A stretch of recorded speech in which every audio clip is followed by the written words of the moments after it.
Hello বন্ধুরা, এই দেখেন নতুন একটা রেসিপি নিয়ে আবার চলে আসলাম। আজকে কিন্তু রান্নার ভিডিও নয়, খাবার ভিডিও।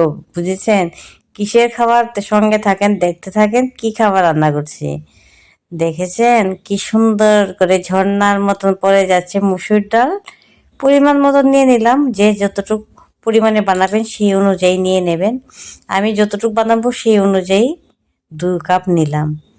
নিয়ে এটাকে সুন্দর করে ধুয়ে প্রেসার কুকারে সিটি দিয়ে নেব। দেখেছেন? সুন্দর করে ধুয়ে নেবেন। আমি কিন্তু সুন্দর করে ধুয়ে নিচ্ছি। নিয়ে প্রেসার কুকারে সিটি দেওয়ার মানে হচ্ছে কম টাইমে তাড়াতাড়ি সিদ্ধ হবে, গ্যাস সঞ্চয় হবে। বুঝলেন? এই দেখুন প্রেসার কুকার থেকে এখন আমি এটা নামিয়ে থালির মধ্যে নিয়ে নিলাম একটু ঠান্ডা হওয়ার জন্য। নেতেন কিন্তু মাখা যাবে না, খুব গরম লাগবে হাতে। তারপর দিয়ে দিলাম তার সাথে কর্নফ্লাওয়ার। হালকা হালকা কর্নফ্লাওয়ার দিব, আর স্বাদ মতো একটু নুন দেব, দিয়ে এটাকে মেখে নেব।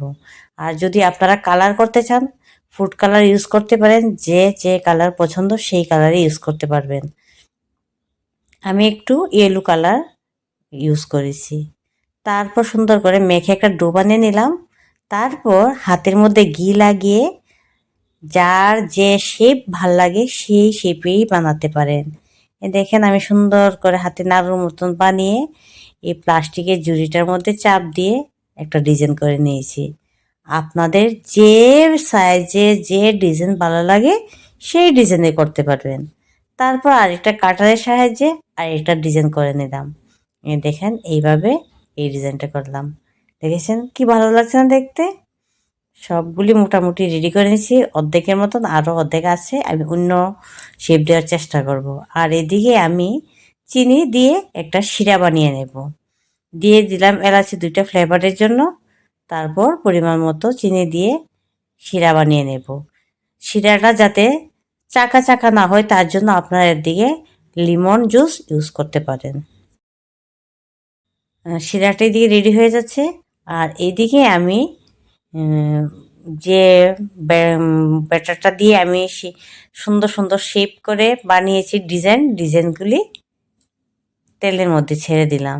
দিয়ে লো ফ্লেম করে ভেজে নেব। দেখেন খুব সুন্দর হয়েছে না কালারটা? এটা লো ফ্লেম করে ভাজতে হবে, না হলে ভিতরটা হবে না।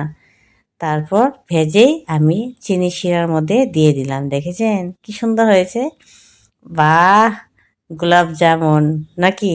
আর এদিকে কিছু রেখেছি শিরার মধ্যে দেইনি, এটা বিস্কুটের মতো রেখেছি, চা দিয়ে খাবো। আর যেটি আমি শিরার মধ্যে দিয়েছিলাম যেগুলি, সেগুলি আমি মিষ্টির মতন করে খাবো। তো দুনো প্লেটে রেডি হয়ে গেল। আর দেখুন আমার কাছে ধনিয়া পাতাগুলি খুব সুন্দর ফুল ফুটেছে। তা এখন একটু মুখে দিয়ে দেখি কী এরকম লাগছে। প্রথমে আমি মিষ্টিটা খেলাম, কারণ মিষ্টিটা আমার পছন্দ। খেতে তো খুব ভালোই লাগছে। তারপর বিস্কিটটা খাবো চা দিয়ে। এটা তো ক্রিসমি ক্রিসমি লাগবে। তো আপনাদের একটু দেখাচ্ছি, দেখেন বা ক্রিসমি ক্রিসমি দারুণ হয়েছে খেতে। কার কার পছন্দ হয়েছে বলেন তো? আমার তো খুব টেস্ট লাগলো খেতে।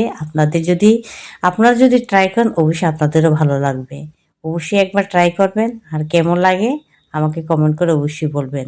আর ভিডিওটা যদি আপনাদের ভালো লাগে তাহলে একটু শেয়ার করবেন। প্লিজ শেয়ার করতে কিন্তু ভুলবেন না। তাহলে আজকের ভিডিওটা আমি এখানেই শেষ করছি। সবাই ভালো থাকবেন, সুস্থ থাকবেন। টাটা। নতুন ভিডিও নিয়ে আবার আপনাদের সামনে হাজির হব।